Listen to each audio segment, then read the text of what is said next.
forse anche troppo, e immagino che più di qualcuno insomma, non sia in una posizione tanto comoda. Allora faccio due parole prima di questo incontro. Rubo la parola a Linda, che è la vera organizzatrice dell'Ombra di Galileo, a cui gli va un applauso.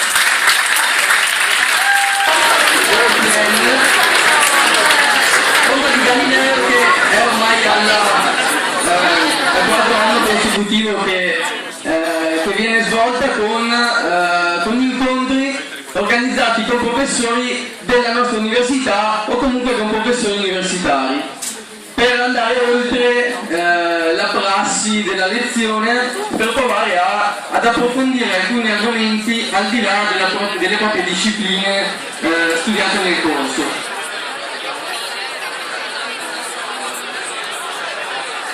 Vi ringrazio della sorpresa, perché effettivamente non mi è mai capitato vado in giro abbastanza spesso a fare incontri. Mi è capitato di fare incontri iperpubblicizzati con 11 persone, contate a Ferrara, erano a Ferrara, in centro. Quindi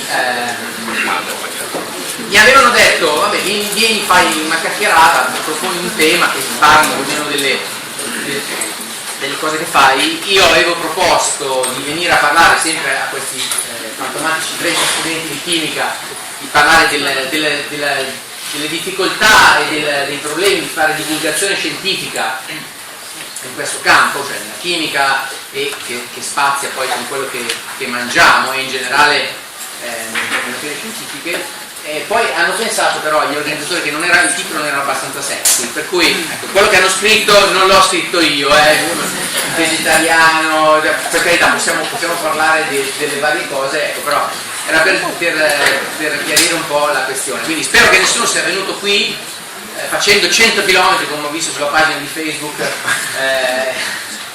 sperando che io facessi una conferenza sulla scienza di cucina, della gastronomia molecolare.